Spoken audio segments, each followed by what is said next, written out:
that we have to overcome. I mean, if we can just simply learn the tool. So how do you teach people to use like what you just described? How do you teach them to use those tips to overcome any challenges they have with learning? So there are many different ways to approach it. And the easiest way to really conceptualize the memory palace is it's a storage device. It's where you can store all of your different memories and the different mnemonics you create. Right. And a lot of us, we can pretty easily picture either childhood homes or maybe even a television show that we see a certain room or a certain office a lot. Like those visuals just stick out to us. So they're easy to recall later on and to know exactly where things are in relation to each other. You know where that bed is, or that nightstand, or that light switch, or the fan, and all of these different points within a palace, for instance, can be utilized as a location that we can use to store information. So the other part of the memory palace, if that's the storage device, what are we storing in that palace? And that's where visual mnemonics come up. So in medicine right now, in medical education, two of the biggest companies are probably Sketchy Medicine and Picmonic. And if anyone's heard of those, then they probably understand what I'm talking about. If not, no worries. But it's a way of transforming information into a visual aid. And this is the exact same process that memory champions have used for many, many, many years. Basically, let's use this very easy example, numbers 1 through 10. Now, if you give someone a string of digits, maybe a phone number, on average, people can remember 7 plus or minus 2 is the rule. Like 5 to 9 is probably the maximum. After that, you need to use some form of mnemonic or alternative method to remember. Right. Now, if people are, let's say in the memory champions, the record, I don't even know at this point, they can remember like hundreds of thousands of digits of pi. So how do they do that? They transfer these numbers into images, and then they place those images in their palace. So as they're walking around in their palace, everything is in order based on how they created it. So that's kind of a summarized version of how to do that. Okay.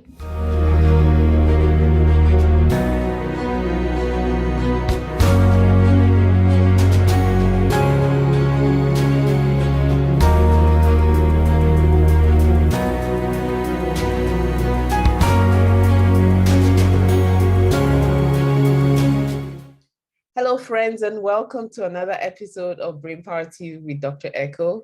Today it's my pleasure to introduce to you Chase Demarco. He's an amazing guy, as you're going to find out. And as he's going to teach us all about medical mnemonics and how to help us use our memory to do better in school and at work and wherever we find ourselves. So without further ado, Chase, welcome to the show. Thank you so much for having me. Yes. And can you tell our viewers how you got to this place where in your life where you're doing such work, helping others learn better? Sure, I'll have to give the very summarized version because it was a long path.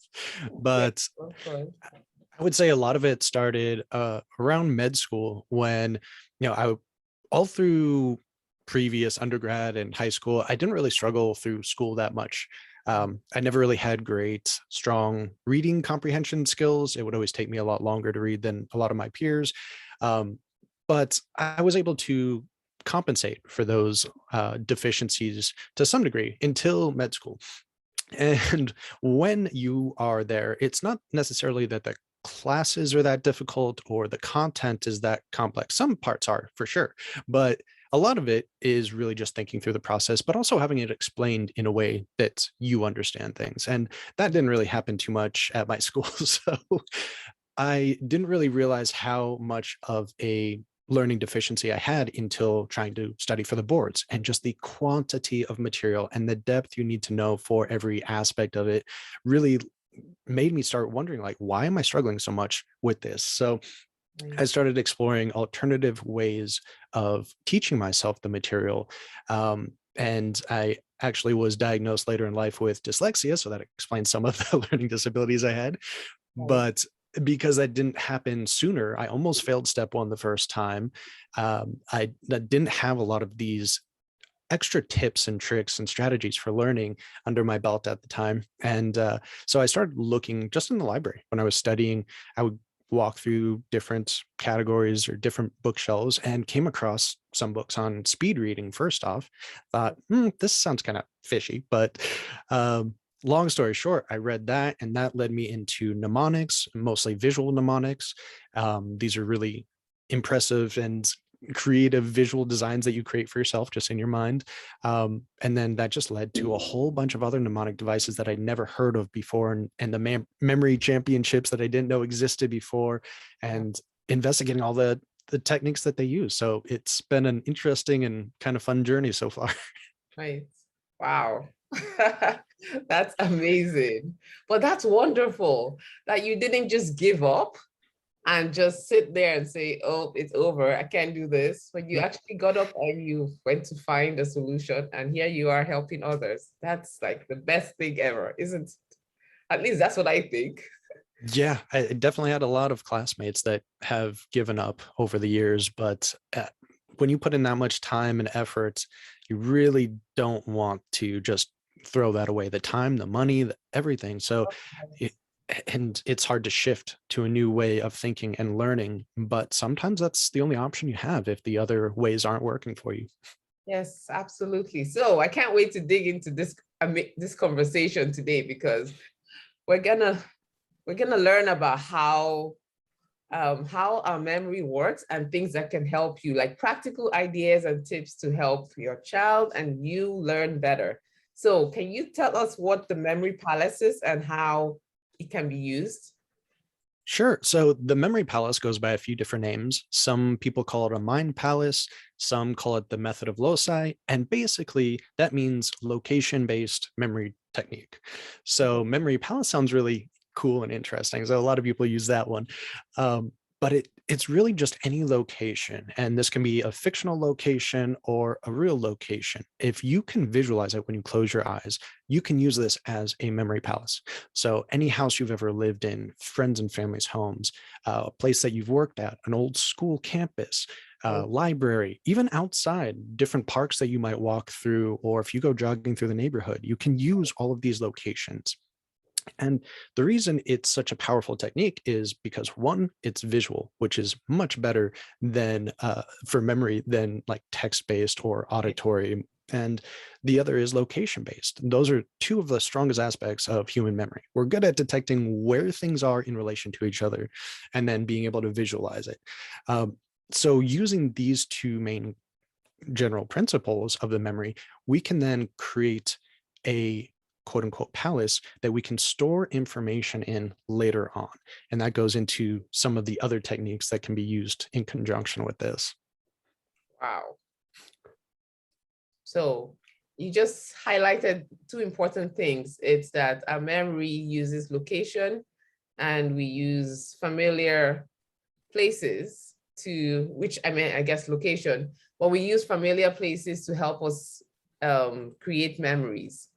And that's really great, because that's an easy way for, I mean, that simplifies it. It's no longer this big thing that we have to overcome. I mean, if we can just simply learn the tools. So how do you teach people to use, like what you just described? How do you teach them to use those tips to overcome any challenges they have with learning?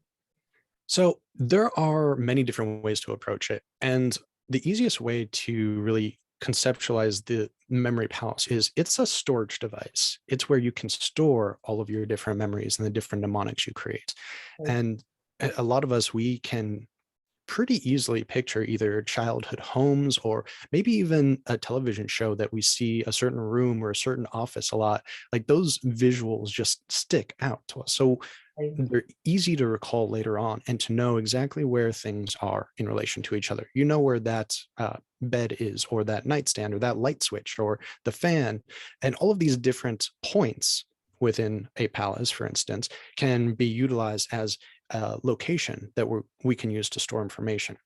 So the other part of the memory palace, if that's the storage device, what are we storing in that palace? And that's where visual mnemonics come up. So in medicine right now, in medical education, two of the biggest companies are probably Sketchy Medicine and Picmonic. And if anyone's heard of those, then they probably understand what I'm talking about. If not, no worries. But it's a way of transforming information into a visual aid. And this is the exact same process that memory champions have used for many, many, many years.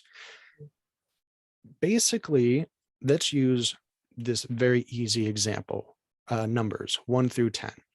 Now, if you give someone a string of digits, maybe a phone number, on average, people can remember 7 plus or minus 2 is the rule. Like 5 to 9 is probably the maximum. After that, you need to use some form of mnemonic or alternative method to remember. Right. Now, if people are, let's say in the memory champions, the record, I don't even know at this point, they can remember like hundreds of thousands of digits of pi. So how do they do that? They transfer these numbers into images, and then they place those images in their palace. So as they're walking around in their palace, everything is in order based on how they created it. So that's kind of a summarized version of how to do that. Okay. Wow. Okay. I like it. Okay. So, wow. So what are some other ways that you've mentioned memory champions quite a bit now. So what are some other ways that what are some other tricks or tips that you can give that memory champions use to remember things? Yeah, I like to use them as an example because the memory champions and also the mnemonics instructors, that was part of the reason I started the Medical Nemesis podcast, was because I didn't know how else to get them to talk to me for free. So I'm like, all right, let's start this podcast and then invite them on. And then I can just ask them the questions that I had at the time. Did that work? Yeah, it worked. We got a lot of memory champions on, got quite a few instructors on. Some have been on multiple times. So if you listen to any of my episodes in the past with these guests, they will explain how they approach it. And it's a creative process for everyone. So it's a little different for everyone. And so what a lot of them will do is that association thing. We just use the example of numbers before. So remembering a large string of numbers, maybe the 1, because it looks like a pencil or a sword, it can be transferred into that image. Or maybe there's an association of single instead of plural. Or sometimes we'll use the rhyming scheme. So let's say 2 shoe or 3 tree, or so if you basically do the looks like, associated with, or sounds like rule, you can now have 3 different tools to translate any digit or concept or anything into an image. Then it gets more complicated from there, but that's the basic starting point. Okay, so I interviewed a lady who does a lot of work with kids with dyslexia a few weeks ago. Actually, I should invite her. I should tell her about your show if you'd like to interview her. So what would you say to kids specifically who have learning difficulties? What have you found? I know you said you also were diagnosed with dyslexia. So, and I know sometimes they can have a problem with rhyming. They may not hear the rhyming letters or the rhyming vowels like other people might be able to. So what are things that you found that help children with dyslexia, or that could possibly help children with dyslexia learn better? Okay, so not being an expert on training kids with learning disabilities specifically, I would have to base it just on my personal experience and things that I've heard from others. And also, dyslexia is such a broad category of learning disability. So mine's more in the reading comprehension aspect, where I switch letters around, and some people do that in their heads, some it's more auditory. So it could vary depending on their abilities, their strengths. And what I have found is also kids with ADHD, it seems to be, they often find these, once they get used to some of the techniques, find these much more enjoyable than sitting there listening to their instructor or reading a book. So it's creative, it's personal. They can get lost in their own mind for a while, which they're probably doing anyway a lot of the times. I know I was, but at least it's productive now. They're trying to creates this really interesting scene. And now this mnemonic over here is interacting with that mnemonic, and that one moves over there. And you basically can make this animated scene in your head that connects all these different points together in a way that's much more memorable than trying to remember all these facts on a sheet or a list of vocabulary words or whatever it might be. You said something interesting, animated video in your head. And lots of kids with ADHD are drawn to playing video games and they get stimulated by games on the screen. A lot of it, of course, has to do with rewards, like they're rewarded right there and they see how they're doing well.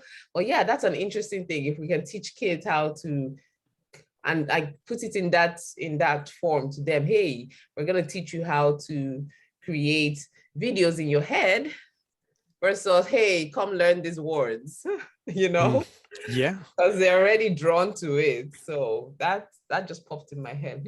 That's an interesting take on it. Like you say, yeah. the funny thing is, every single memory champion that I've interviewed, and even ones I've heard on other interviews, they all say, I had a really bad memory. I was a bad student in school. They might not have been diagnosed with anything, or maybe that wasn't really a common diagnosis when they were younger, whatever it might be.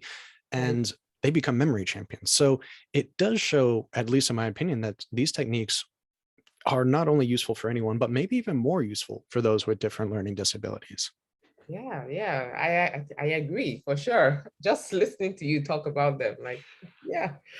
But I found in my practice that when I talk to kids about their brain and I say, hey, when I come at it from that angle versus, hey, take this medication, or you have to do this, you have to exercise. If I say, oh, your brain needs the oxygen that comes when you run around, then they're more likely to do it because they want their brains to feel better. And so it's really cool to just watch how just a different way of a different approach to it, like makes people, like even you said, people who would say they didn't have a good memory, I'm sure there was something that happened that made them feel, got them into learning how to create better memories for themselves. And so now they're champions. It was a game to them. They're like, oh, this is interesting. I've never heard of this before. And then they pick up a book or two from past champions. They read about it. They start practicing at home, have a lot of fun with it. And it just becomes like, the better you get, it's self-fulfilling. Right. So it's really interesting. And you might want to tell the students then that a very common saying is, neurons that fire together wire together. Right. So the more they utilize whatever technique it is to learn, the stronger that neuronal connection is. So they're building their brain in a way. Yeah. It might be a good incentive. Building their brain in a way. Yeah. Love it. Yeah. Would you like to learn how to build your brain? Thank you. You just gave me something else to talk about. I'm always looking for what to help my kids with. Okay. There you go. Yeah, thank you.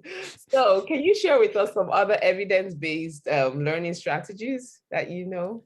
Sure. And of course, all the techniques that we're talking about today we're just skimming the surface, and it's going to require a lot more time and investment to learn them properly. But as far as the evidence-based techniques, I also have a lot of cognitive psychologists on my show, and they have the widest breadth of evidence-based research on what works for learning. So we kind of have the practical side with the memory champions and mnemonics instructors, and then we have the scientific side with the cognitive psychologists. So it's a very interesting mix. And there are a couple of topics and techniques that they say are very evidence-based. And maybe I should cover the couple that are not first. Okay. Rereading chapters, not good. Rereading your notes doesn't help. Highlighting usually doesn't help because people over highlight anyway. Yeah. So most of the common techniques that students use, at least all through undergrad, are not very effective. Yes, I agree. Yeah. Highlighting different colors, and then at the end of it, like, what? Yeah, the whole book's highlighted. It's like, wait a minute, they already bolded the important things in the textbook anyway. There's no need for a highlighter.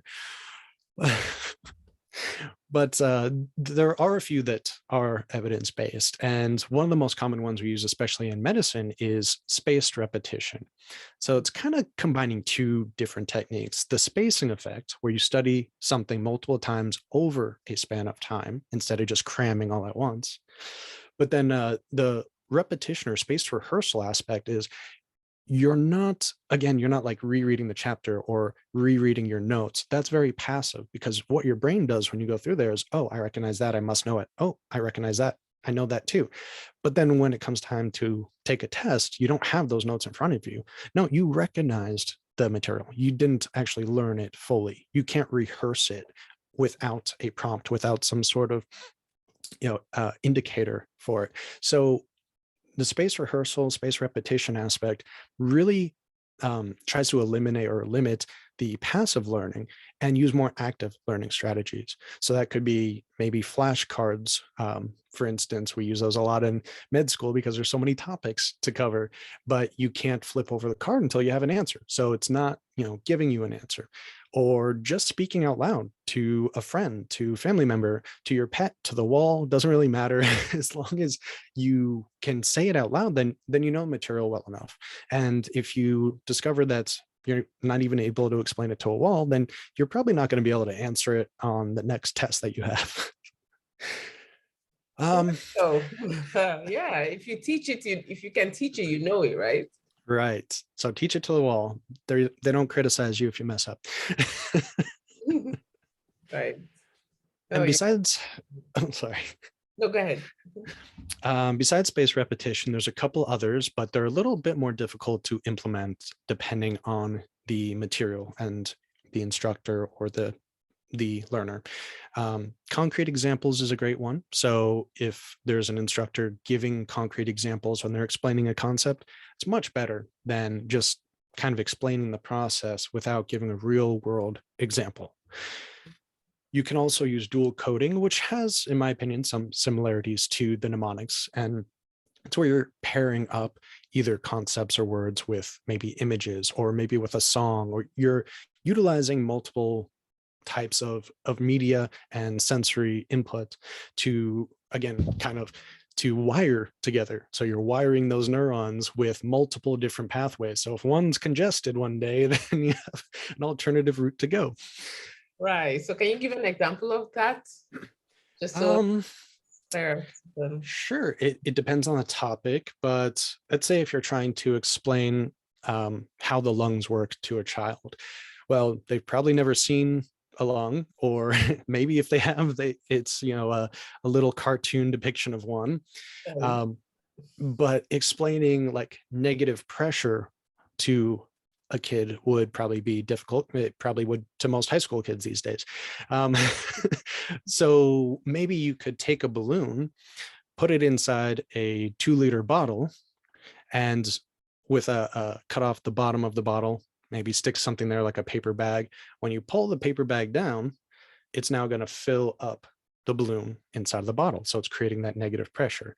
Now that's probably a harder one to explain to a lot of students too, but just giving an example. Or let's see, you could explain the heart cardiovascular system kind of like a hose, a garden hose. What happens when your artery gets clogged? It's kind of like putting your finger on the edge of the hose and it starts spraying out really fast, and it's kind of disruptive.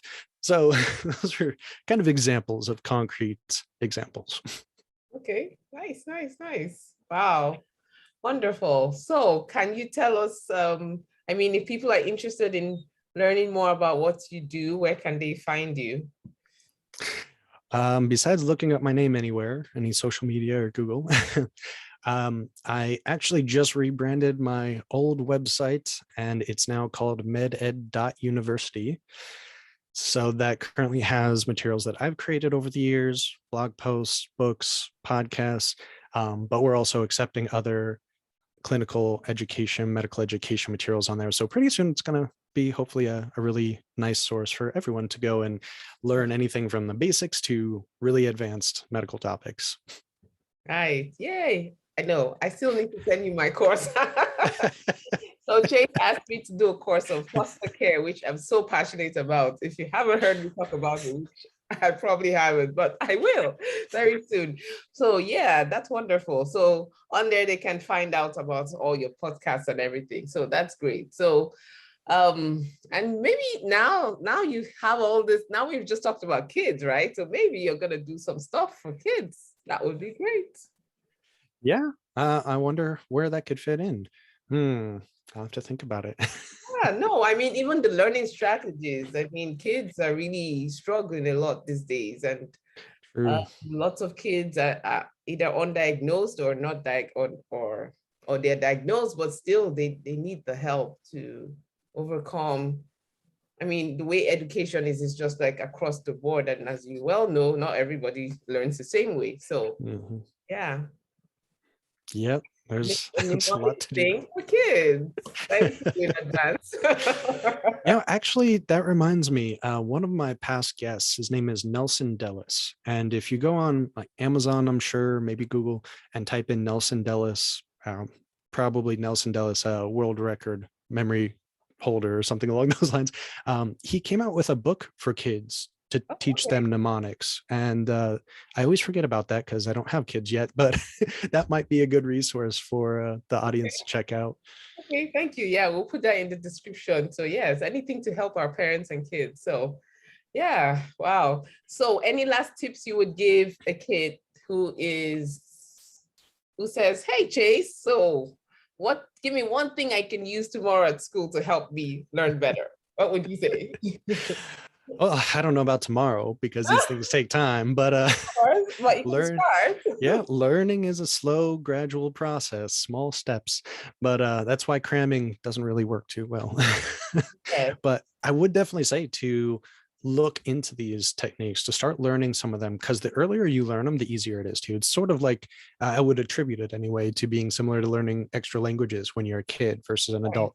It's a very creative process when you're making these mnemonics. So the different techniques that you learn now, the more time you practice them, and you have a lot more time to practice when you're younger, the more it'll come in use later on. And that's just something that is much more difficult for the adult learner to try to implement.